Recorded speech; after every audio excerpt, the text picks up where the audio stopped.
Welcome to the President's Desk on 96.9 FM KGPC and Peralta Television, where Laney College President Dr. Rudy Besikof speaks with community members, colleagues, and student leaders. This program is supported by Technical Director Felicia Bridges, who co-hosts along with Laney College journalism major Randy Cross and President Rudy Besikof. Pull up a chair and join me and Felicia today at the President's Desk for episode number 70. Leadership times 4 is truly the topic on the table today as we welcome Peralta presidents Pamela Luster, Denise Richardson, and for a fourth time on Radio Rudy, Dr. David Johnson.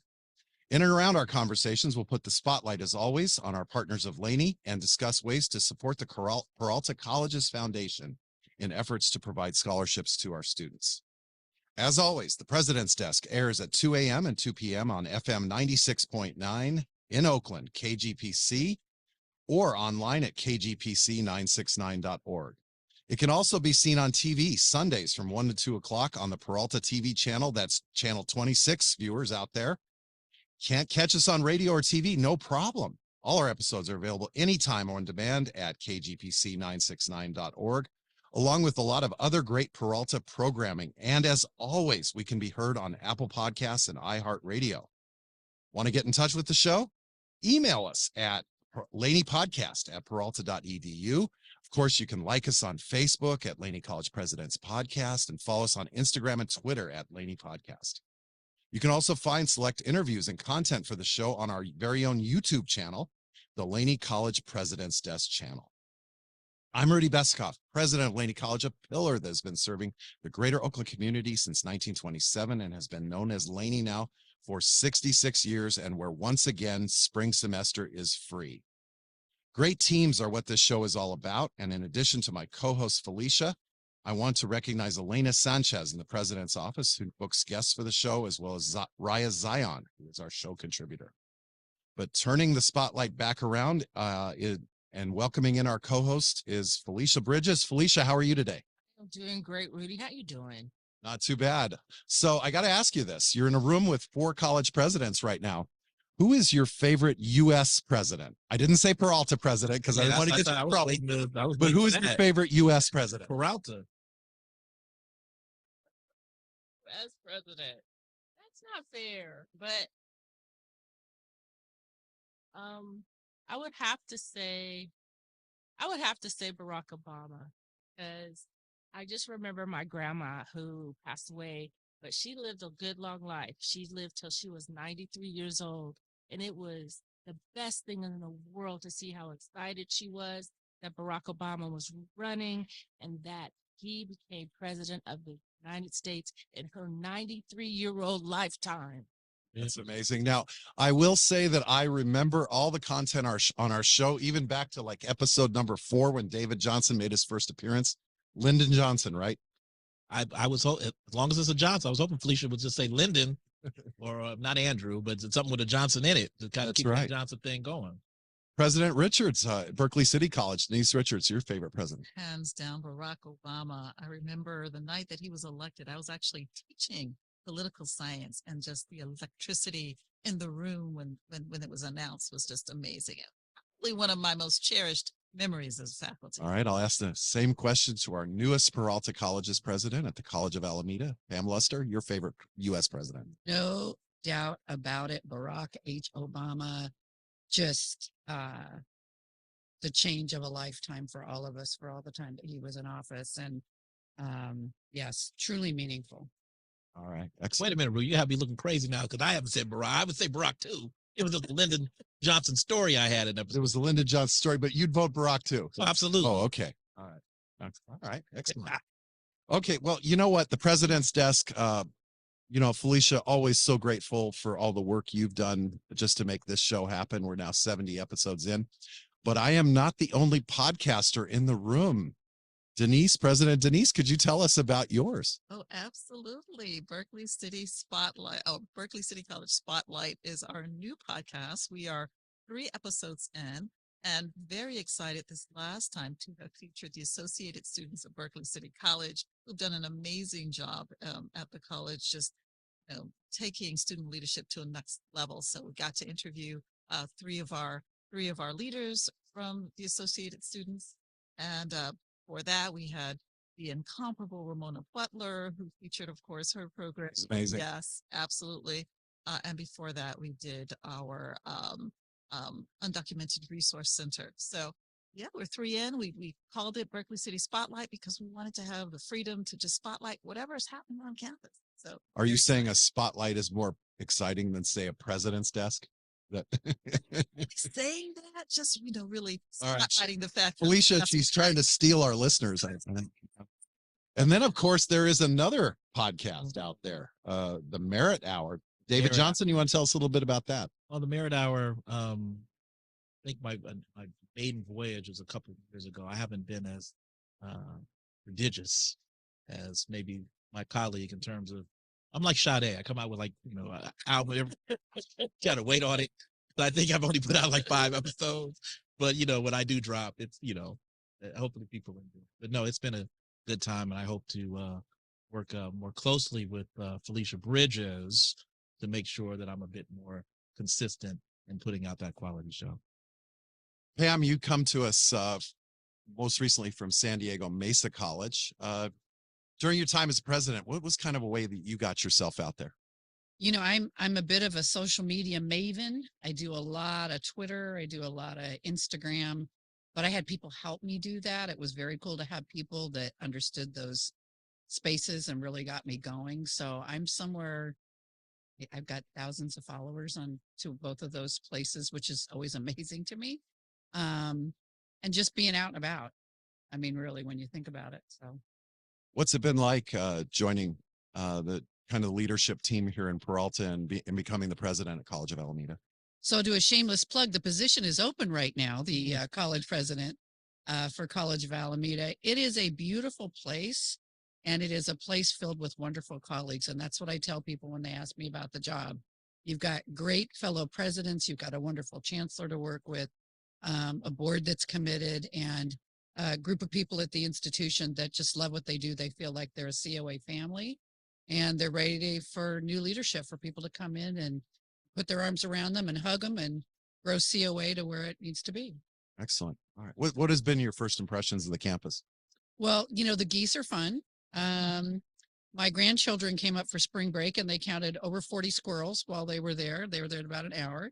So lots of fun wildlife. But, again, the campus is just beautiful. Alameda is a beautiful place. Having been someone who's been in the Bay Area most of my life, I really had not explored Alameda. It's a beautiful spot, and Oakland's awesome. Denise, how long have you been president now at Berkeley City College? It is coming up on 9 months.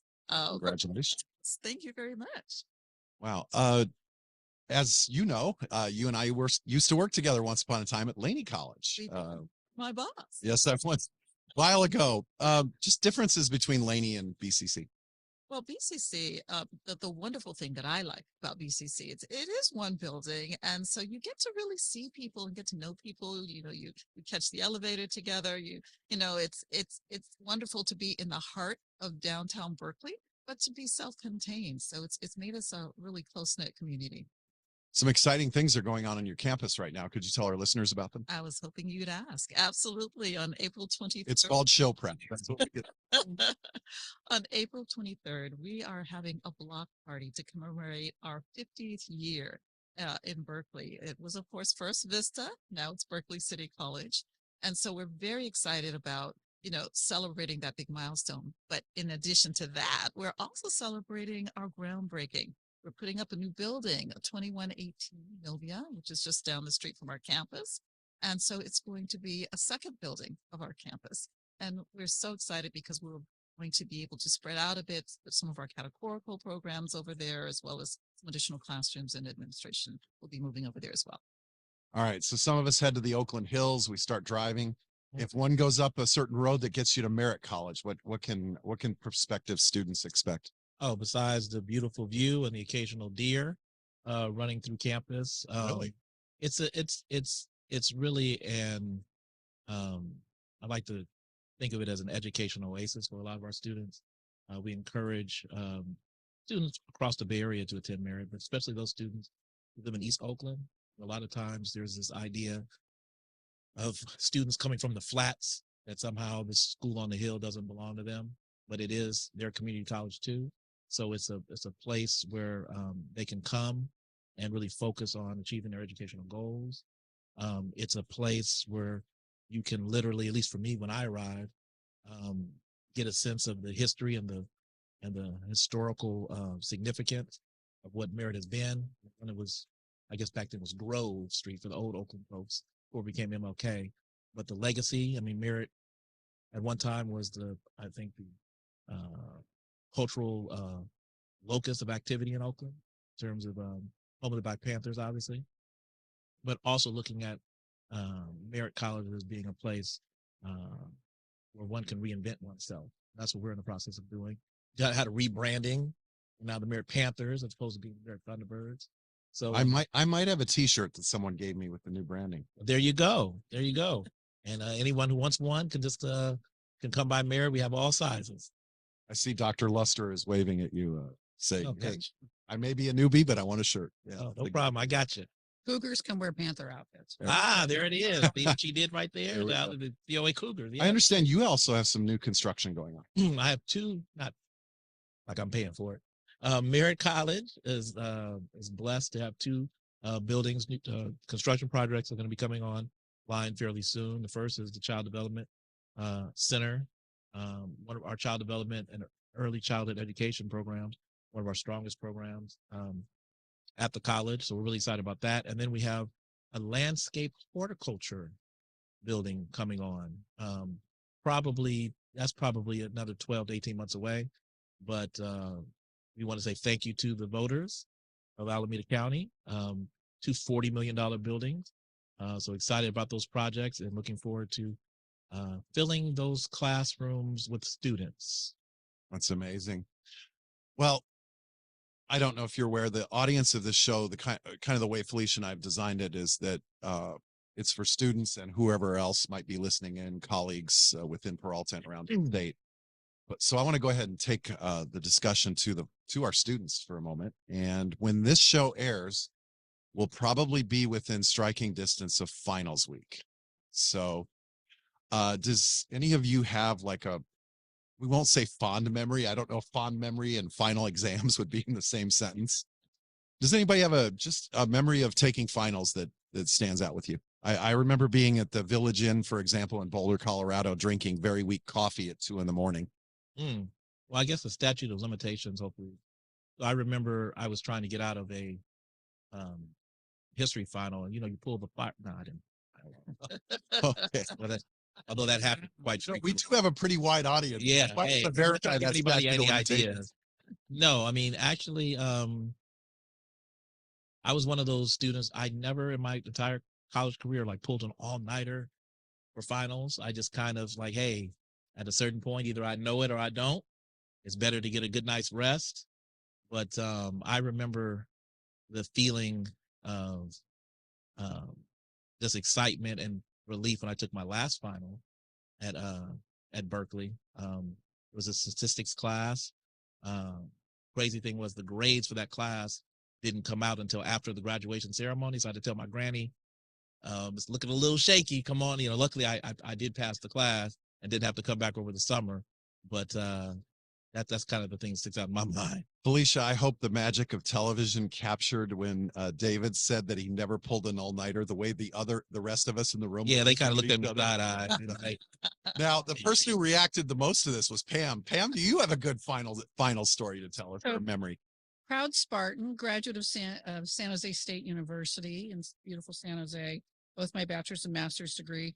And I lived in the bricks in the dorms, down on 10th Street. And we pulled all-nighters regularly. Our favorite thing in the world was Togo's because we had the original downtown Togo's down there. So we were broke. So we would get a big one and cut it into slices for all of us. And then when they were closed, we'd go to 7-Eleven and get an Italian ice, one of those horrible mystery burritos just to stay up. But yeah, we did all-nighters a lot, but loved the experience at San Jose. Denise?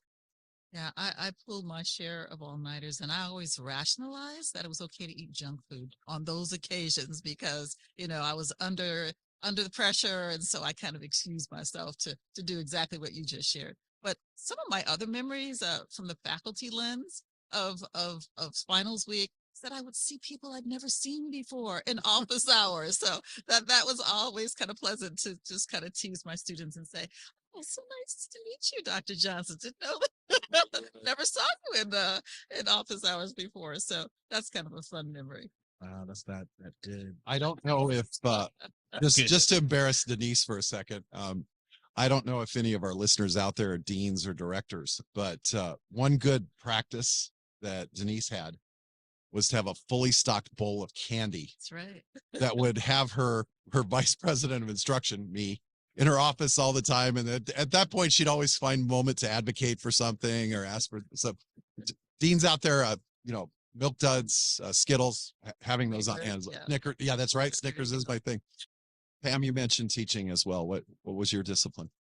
When I started in community colleges, I was actually an instructor in DSPS. And so I worked with hearing impaired students, learning disabled students, and got them ready for college level courses. So a lot of it was looking at their particular set of skills, which are usually numerous but uncovered, because maybe they'd had different experiences in education before they found the community college. And that was when I started at West Valley College.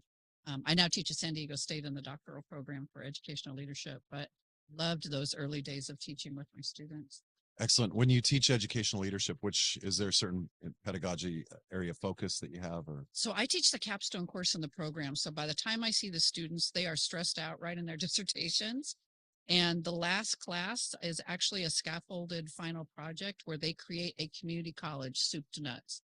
So they have to take everything they've learned in the program and create a college that is imbued with all of the kinds of barrier removing that we would like to do in the real world.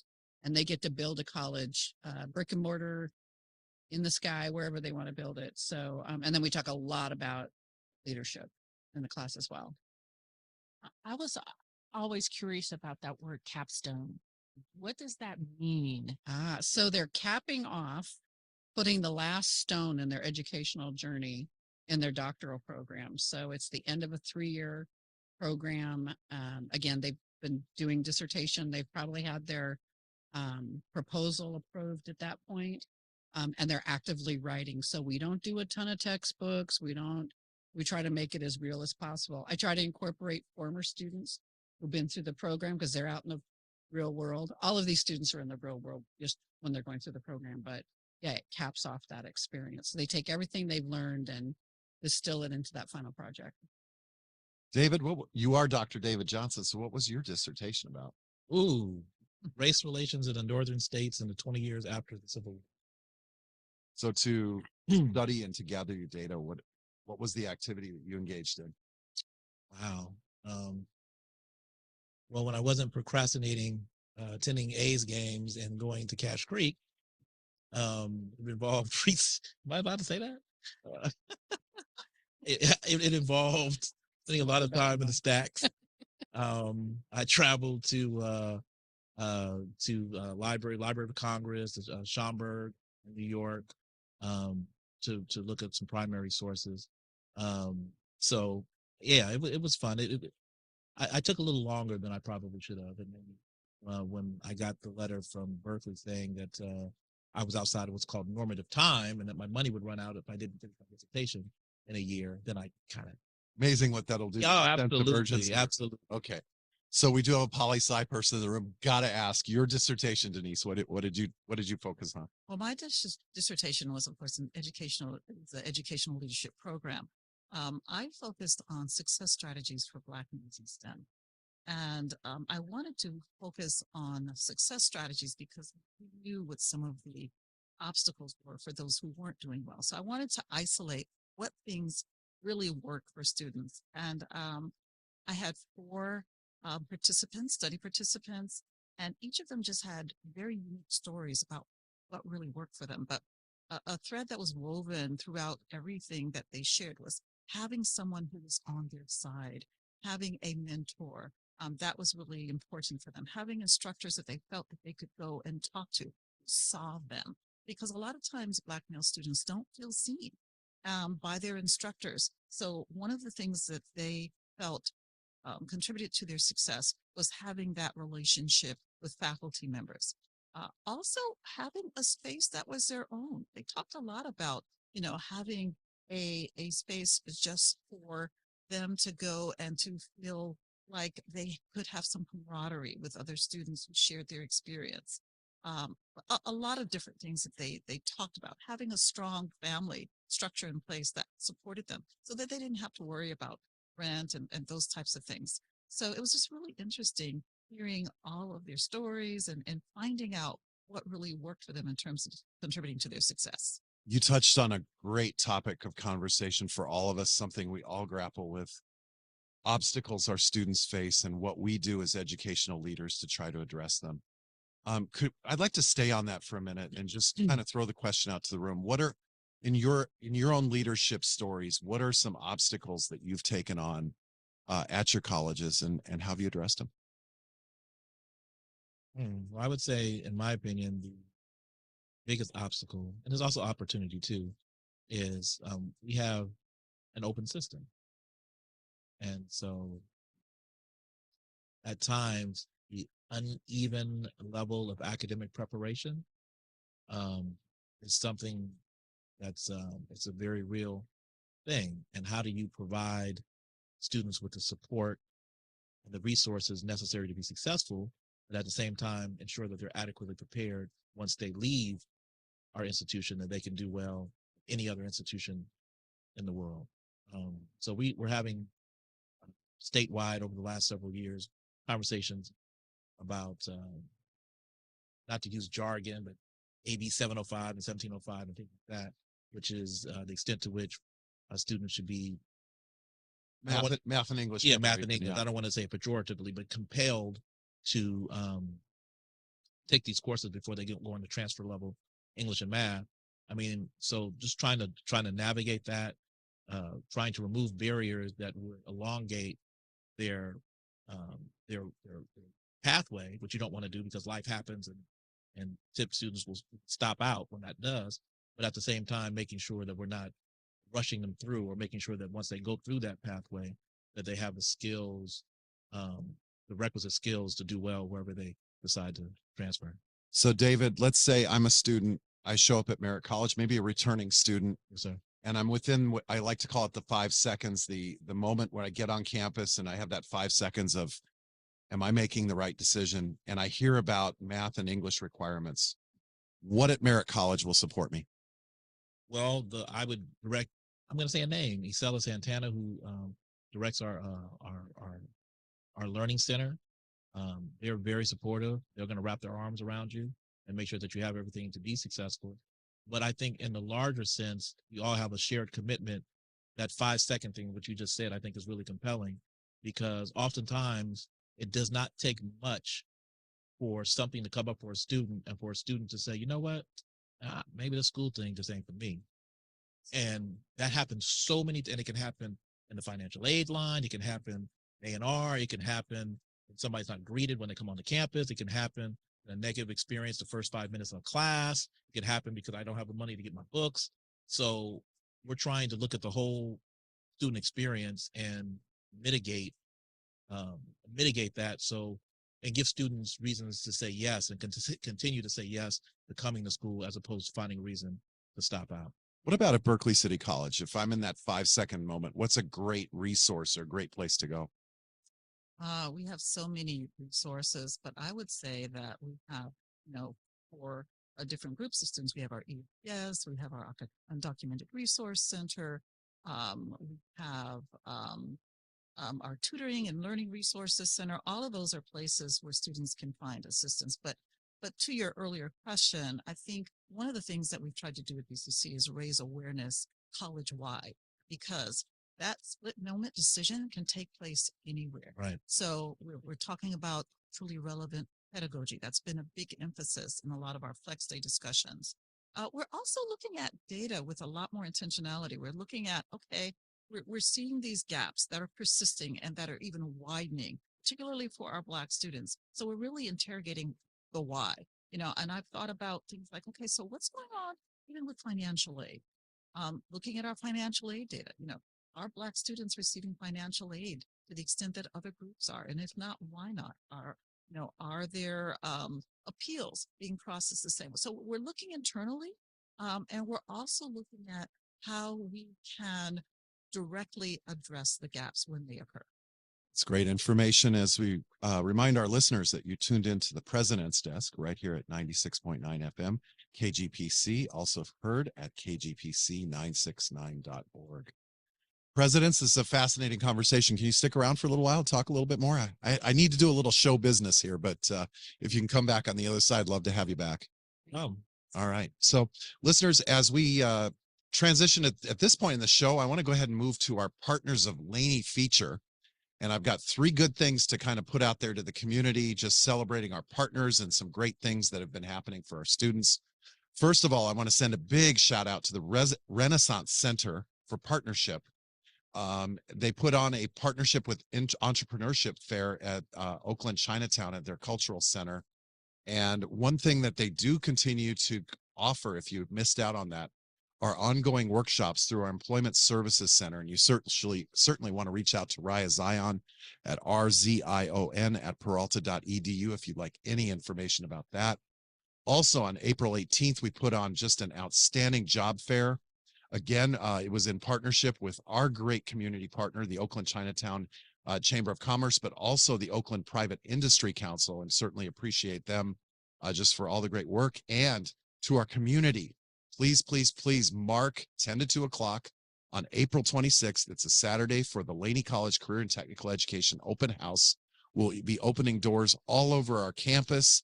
A lot of our career areas, whether it's anything related to building a building, we have carpentry, construction management, welding, machine technology, HVAC, air conditioning, electrical technology. All of those classroom labs will be open to the public. And not only will they be there, but some of our community partners, such as Pacific Gas and Electric, as well as East Bay Municipal, and a number of just a lot of our private industry partners who want you to stay in school, but also want to hire you, will be on hand to take resumes and answer questions that you might have. And it's just a great opportunity. Even if you're not a Laney or Peralta student, just come to Laney College on Saturday, the 26th, and we'll look forward to seeing you. Speaking of supporting students, of course, I just want to remind you, if you are a student during the semester who's experiencing some difficulty, Laney College, through my office, the president's office, provides one-time support scholarships for those who are seeing those unforeseen difficulties during the semester, the flat tire, the stolen laptop, whatever it might be. And if you are a student who needs a little help, please reach out to my office at 510-464-3219. Fill out an emergency scholarship application, and we'll get you up to $500 to get you through whatever's happening. Also, if you have any questions, just go ahead and email me, rbesikof@peralta.edu. That's rbesikof@peralta.edu. Now, of course, none of that support happens without people donating. And to our community and also to our employees throughout Peralta, if you're interested in supporting students through scholarships, the first thing I'd like you to do, if you have golf clubs and like to play, sign up for the Dr. William Bill Riley Swing for Success Golf Tournament. It's put on by our foundation here at the district, and it'll be on Monday, May 20th at the Sequoia Country Club up in the Oakland Hills near that great place known as Merritt College. Uh-oh. Is that going to get edited, Felicia? Yeah, change that up. Or since it's my show, can we leave the Laney slip in there? There it is. Trying to hit the audience with subliminals over now, there, man. And maybe you don't have golf clubs, but you want to help out. Of course, you can donate anytime to the foundation and just email them at pfs@peralta.edu. Or if you want to volunteer for the tournament and help out, go to peraltafoundation.org for details about the tournament, whether it's registering or wanting to be a volunteer. Also, to our employees and community members, this is one last reminder, of course, that all charitable gifts to Laney College or any of the Peralta colleges, and I'm saying that, making sure I say that with my guests here, that any gift is tax deductible and processed through Peralta College's foundation, which is a 501c3 nonprofit. For any questions about the foundation, please reach out to them at 510-587-7809 or email them at pfs@peralta.edu. Also, to our employees, for as little as the price of a cup of coffee each week, it is possible to donate through monthly payroll deduction, and all of that is done pre-tax and is tax deductible. All right, business concluded. Welcome back, presidents. Go ahead and finish the sentence for me, and I'm going to go ahead and turn to Dr. Richardson. Leadership is, what does leadership mean to you? Leadership is collaboration, and leadership is being able to make the decisions that you feel are in the best interest of the college, even when it's not popular. Unfortunately, we're put in situations where we have to. So, Dr. Richardson, what does leadership mean to you? Leadership means collaboration, and it means making sure that everyone has a very clear view of why you're making decisions. And in those instances, when you have to make decisions that you can't be completely transparent about, it means having built the trust among the people that you work with so that you can do that and have it. So it's amazing how trust and good communication enters that picture, isn't it? Absolutely. All right. Dr. Luster, how about you? So I'll go out on a limb and say I think leadership is love. I think it manifests itself when people are truly committed to the well-being of the humans that they work with, and they're willing to take on the tough kinds of things that we face as college presidents or in any role that you have at the institution. But that love means that you're developing deep relationships with people, that you are forgiving them and forgiving yourself when maybe you haven't had your best day or they haven't, and that you create an environment so that people want to come to work every day, because our students don't get what they need unless we're getting what we need to serve them. So I think it's all about loving what you do, loving who you work with. That forgiveness piece, I think, is really key, and then pushing each other to be better.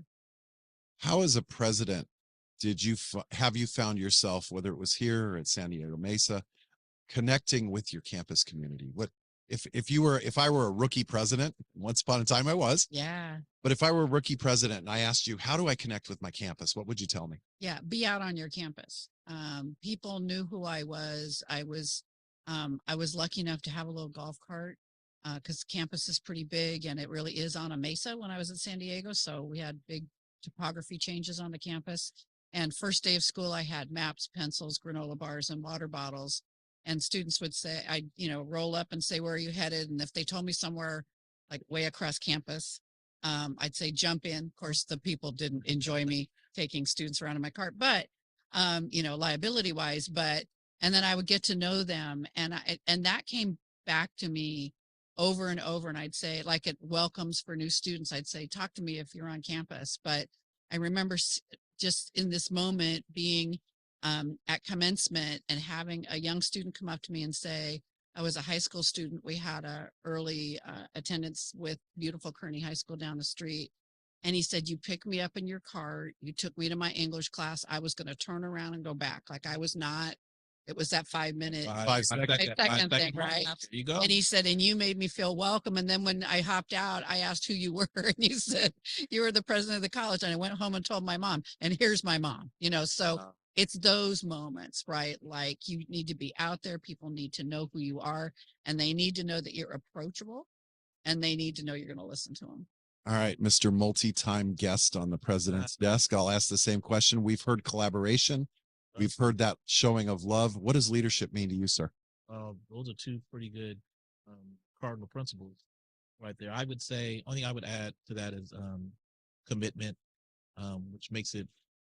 which can be difficult sometimes. I mean, in terms of what you're willing to commit to your college, to your students, to your colleagues. But I think that if you have a collaborative environment and you do have that love in your heart, it makes it easier to make the commitment. But the unvarnished perspective or the unvarnished reality of what being a college president requires, it is many, many, many hours. It can be a fairly isolating experience. At the end of the day, you have to have a level of conviction because the buck does stop with you. So you just need to really be committed and be serious about the work and what you want to do. It is a vocation. It is a life calling. It is not just necessarily just a job if you want to be effective at it. Once I was in a when I was in my doctoral program in educational leadership, somebody came to our class and defined it as caring to a fault about getting the job done to serve students and not caring in the least about taking any of the credit. Yeah. That was kind of that, what is it? The battery, you have the plus and the minus side, and you have those things. That sounds about right. So I do think that becoming a leader, it requires something above and beyond. What, when you were in the classroom, what was your thing, Dr. Johnson? When I was in the classroom, What'd you teach? History and African American studies. Okay. So, and I say that anybody who works in a community college can be a leader. Mhm. Well, what was that moment for you where you just said, you know what, this teaching is great, but I want to do this. I want to lead. I want to be an administrator. What was that moment for you? Wow. Well, for me, it started at my colleague's college at Berkeley City College back in 2005. So I was teaching, but I also had the opportunity to run a program called PACE, Program for Adult College Education. And I taught English in it. So yeah, I know it's that. a beautiful PACE is a beautiful thing. And I think despite the fact that, and I think my colleagues would probably agree, you too, Rudy, there is no feeling like teaching and you see kind of the light bulb go off. It's like, oh man, I get it. And I mean, that can't be replicated. But a very close second is when you are able to help a student get from A to B, remove an obstacle, provide a vision, provide an opportunity, present a solution to kind of clear path for a student to, in some cases, make life-changing progress, to change the entire trajectory of their lives and their families' lives, material circumstances of their entire family's lives by helping them navigate and get through. So in PACE, I was able to do that a little bit as a director, and I kind of caught the bug. And I won't get into the story about how I became an administrator, dean, how I crossed over to the dark side. Well, I've got, I do have to invite you back a fifth time so I can get you the Saturday Night Live jacket. Oh yeah, That's exactly. The coming. 5 Members Club. So, but I do want to shift and to Steve Martin. I do want to shift to Denise and ask the same question, because now just talking to you, I'm imagining being a student in your political science class and how wonderful that might have been. But what was the moment for you when you said, you know what, I think I want to look at being an administrator, an educational leader? When was that moment? Tell our listeners about it. Yeah, it was interesting. Yeah, I really enjoyed teaching and being in the classroom, and as my colleagues shared, having those light bulb moments, particularly in political science. So, I wasn't looking for it. I was very structured in what I did, and my colleagues started noticing how I did things, and so then they asked me to be department chair. Matter of fact, I remember before I became full-time faculty, being asked to be the department chair for my area. And I thought, that's funny that they asked me to do that. But I grew into the role, and I realized that I enjoyed working with my colleagues and working on putting our schedule together. That was exciting to me. And then after I did that for a while, I was again just kept my head down and moving around campus. And then people started asking me to do things. And it speaks to the power of encouragement. Evelyn Lord on your campus. Our librarian. Yeah. When I was just teaching, she said, Denise, you really seem to enjoy curriculum. Why don't you get on the curriculum committee? And once I did that, it was over. I loved, developing curriculum. And then inevitably it was, vice president of faculty senate, president of faculty senate. And then again, my colleagues encouraged me, you should look into being a dean. We'll still like you. So, so I did that and enjoyed being a dean for about 7 years. And then my colleague over here invited me to be his vice president of instruction. Right. Yeah. One of the best 3 years of my professional One of the career. best decisions I ever made. Of course, right. That goes right below being a dean for me, though. That's right. There we right. Okay. Just wanted to clarify this. We'll edit that part out. Edit that part out. So, but anyway, that's how it went. And so I appreciate the fact that I've been homegrown. I went through the faculty diversity internship program, amazing. which again speaks to the power of having mentorship, in your early teaching career. You are now the third guest on this podcast that's been through the FDIP, the Faculty Diversity Internship Program, which is amazing.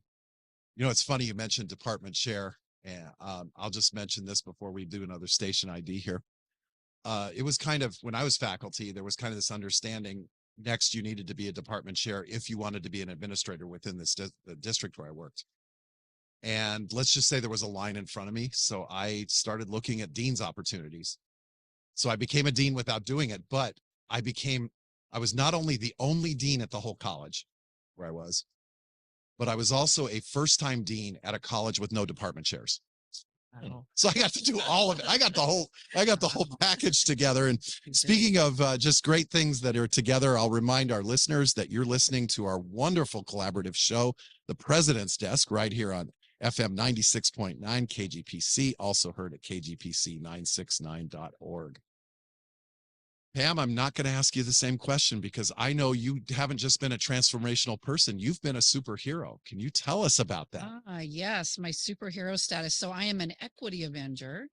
And this movement started, gosh, probably 5 or 6 years ago when Dr. Keith Curry and I kept circling in the same circles, whether it was the Athletics Commission or, different places. We always found ourselves sort of pulling out the sword and going at windmills, as they say, about things that just seemed really unfair for students. And we'd end up in these spaces together. And so we started out working in the basic needs space together. And we're soon joined after that with Chancellor Tamil Gilkerson of the beautiful Peralta District, who is also now an equity avenger. And we just started doing work together around really trying to get into spaces with leadership to talk about racial equity in higher education, to think about how basic needs and, other kinds of, I won't call it all affective, but the structural barriers that are there for our students. So we're very much involved in Black Student Success Week now. Keith and Tamil have done a number of different speaking opportunities across the nation, but we do a little show called Equity Chat every 5 p.m. on Wednesdays on now called X. I still call it Twitter. And we have guests and we have them come in and talk about racial equity. We've had all sorts of guests from all over the place. I think my favorite are when our students are on. And we have a website, equityavengers.com.org, something like that. Our marketing people will shoot me. But anyway. Could you tell Felicia's and my audience who's upcoming? Who's going to be on the show? Yes. See, they got to plug their podcast. Yeah. I have to give you the space. So tonight we have the CEO of NCMPR, which is the national marketing and PR group that most of us have affiliations with. And they're going to talk about how the landscape of outreach and marketing has changed in higher ed and the racial equity implications for that. And then I'm very proud to say that one of our upcoming guests is a former Mesa student, a decorated Navy SEAL who's now was just part of one of the new space operations that was just launched recently. And he's going to talk about his experience as, I recall meeting with him and he said he was more afraid of math than when they were going after bin Laden as Navy SEALs. So, sometimes that academic environment is really scary for people who are really brave. Amazing. Yeah. It is not often that I have 4 presidents in this space at one time. So this question is actually for every one of you. I notice you're looking my way, Felicia, as you say that. But it's because this is such a positive episode, I'm keeping it positive.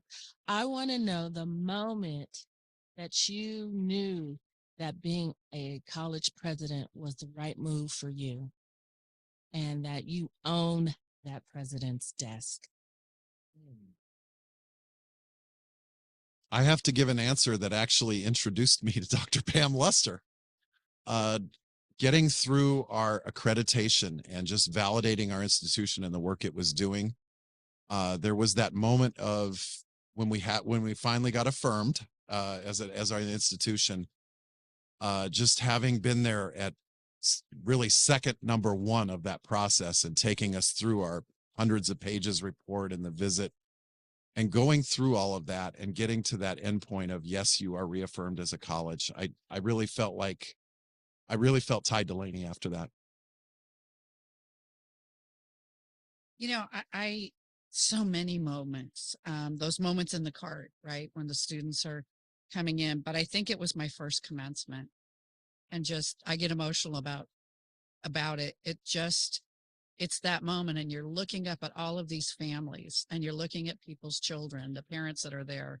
You're looking at all the graduates, you're looking at the faculty and the classified professionals who helped make all of that happen. And Mesa's a large institution. We had 5,000 people, observing the commencement and just stepping on that stage and feeling the enormity of the responsibility for the lives of all those folks. I was like, all right, this is incredible that collectively we've been able to help these students produce this transformational change in their lives and their families' lives. And then it started to feel longitudinal. Like, we're going to be part of these families' lives forever. And that's just when I thought, God, college president's the best. And you got the nice little velvet hat on, and you're up there in your outfit, and it's warm. My first graduation was on Zoom, so I did have the hat. Okay. I didn't get to see the whites of eyes. But yes, that was that moment. All right, like, I'm part of something much bigger than me. 2 other people in the room. Our way around. Well, I'd have to say, almost 9 months in, that my first experience of really, like, this feels good. This is where I need to be. Was at my first flex day at Berkeley City College. Getting to interact with all of the faculty there and having conversations with them that sounded familiar. I like to say it's the same neighborhood, different house, because I've been in Peralta my entire career. So having the ability to engage the faculty, with the classified professionals, and with the students from a different seat felt very natural. And so I would have to say it was probably that moment, addressing the campus during the first flex day. Dr. Johnson. Well, I could agree with Dr. Pam about commencement, because that's my favorite time of year. But if you want an honest answer, I would say 2 moments. Number one, we had a situation where our president that was in place had to step away, and I was Regina Stanback Stroud. Had a conversation when she was chancellor, and asked me straight up, "Are you ready to step in and look me in the eye? I want to look you in the eye." And you know what? You and I were in a restaurant together when you got that call. Yep. Okay, Rudy, you're part of history. Yeah. That's right. We were in Alameda. We were enjoying a little Mexican. You're absolutely right. And so that was like, okay, well, I've said yes, let's do it. But the other thing I would say, because we share this too, we were COVID president. That's right. And I think I felt the weight of it and felt like, okay, this is it, let's do it. There were times where I was the only, I made it a point every day during COVID, irrespective of whether the campus was open, I was at work every single day because I wanted to be in the Q building, in that office, holding it down. If anybody came to campus wandering around or needed something, I wanted to be that person and take on that and shoulder that responsibility. So I think the weight of that, and then also the opportunity to lead during that very challenging time, I think that kind of, I was kind of steeled by that in order to see myself and be the president that I wanted to be. Outstanding. And I think this is a perfect point in the show to actually say goodbye to our Peralta TV audience and remind you that you can tune into the President's Desk on Sundays from 1 to 2 p.m. And Felicia, that they can be seen on TV. I believe it's channel 26. Is that correct? All right. Well, we look forward to seeing you. However, President's Desk listeners on radio, take heart. We still do have a few minutes left for a bit of bonus coverage. But in the meantime, to our TV viewers, we'll see you next time right here at the President's Desk. All right. So with this little bit of bonus time that we have for our radio audience, what's something that you all hope to do within the next year? What's something you're looking forward to for our students? I am very much looking forward to bringing as many students back to our campus, or to my campus, as possible. COVID is behind us, and we want to recapture the activity, the spirit, the energy, the excitement that attends being on a campus. The main reason this is going to sound crazy. One of the main reasons the main reason, I'm just going to be honest. The main reason that I decided to get a PhD was I thought to myself at the time, what do I have to do to give myself the best opportunity to never have to leave a college campus? Oh, okay, I'll get a PhD in history. I love the college campus environment. And I am committed and excited about the prospect of recapturing that spirit, that campus life, that activity, that energy, starting in the fall. So we're going to keep building toward that. Yeah, the support of students, the shape it takes, how we define it, how we shape it. It's always amazing. Pam, how about you? Yeah, I think, I will be at COA for the next little while. And really my goal is to bring together this family for COA and have it get ready for the next president. So that if there are some things we need to fix, we can do that. If there's some new things we need to think about doing and get going, we can do that as well. But really mining the minds of this wonderful COA family and finding out what their needs are and helping people out. We've got a lot of unfilled places on campus. And so how do we fill those with people, with students? Getting students back on campus needs to be very important. But now our students know they can learn in very different ways. So how do we continue to provide that flexibility? But then how do we make sure they're fed and have housing and mental health and all those kinds of things? So my goal for the next little while is to get the place ready for its next great leader. I'll say leaders because there will also be new vice presidential opportunities as well. And then COA can do what it needs to do. There you go. So new building coming up, a lot of new prospects. What about Berkeley City College and your leadership over the next year? I'm so glad you brought the new building up again. Again, I just have to say that April 23rd, we are having our groundbreaking and block party. That's 11 to 4. We're going to have the mayor come speak. We're going to have the president of the board of trustees and our chancellor speak. So we're very excited about that 11 to 4 on the 23rd. But I also want to say that in general, we're looking forward to bringing as many students back to BCC as possible, much like my colleagues shared, and also addressing our equity gaps in a really meaningful way.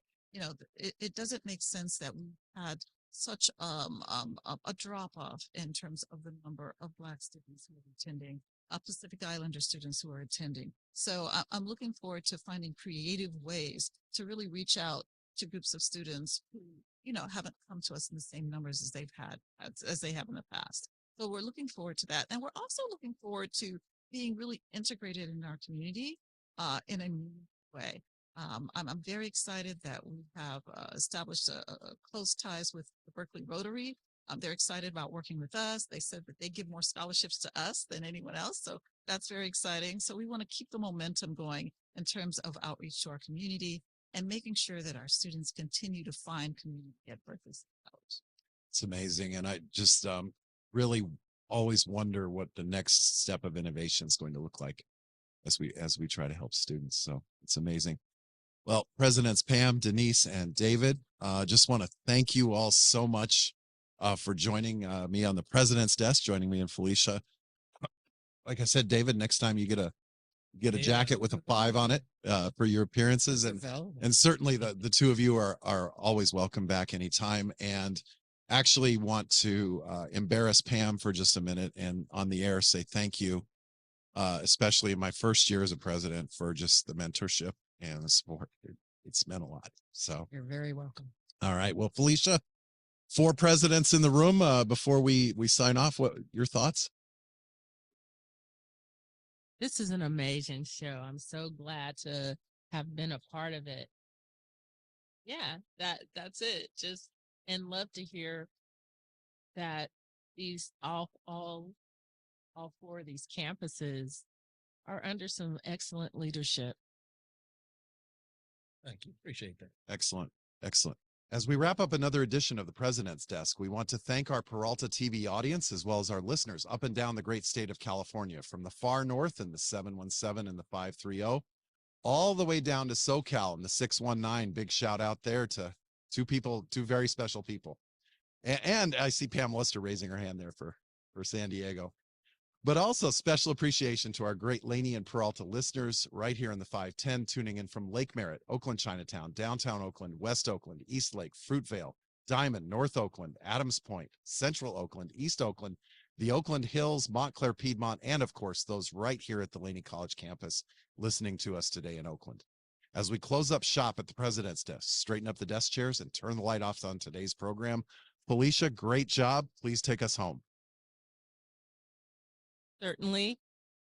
I would like to give a shout out to College of Alameda, Berkeley City College, Merritt College, and Laney College. Woo-hoo. And a special mention of, is it Mesa? Mesa College? Mesa College in San Diego. Thank you for tuning in to the President's Desk, hosted by Laney College President, Dr. Rudy Besikof. It airs Wednesday at 2 a.m. and 2 p.m. on 96.9 KGPC.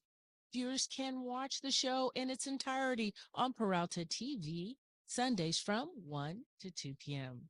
To listen anytime, find us on kgpc969.org/current programming/current shows and click on the President's Desk, or find the show directly at www.kgpc969.org/the President's Desk. Also, to stream video of the show, go to youtube.com and subscribe to Laney College President's Desk. If you have a suggestion for a future show, email us at laneypodcast@peralta.edu.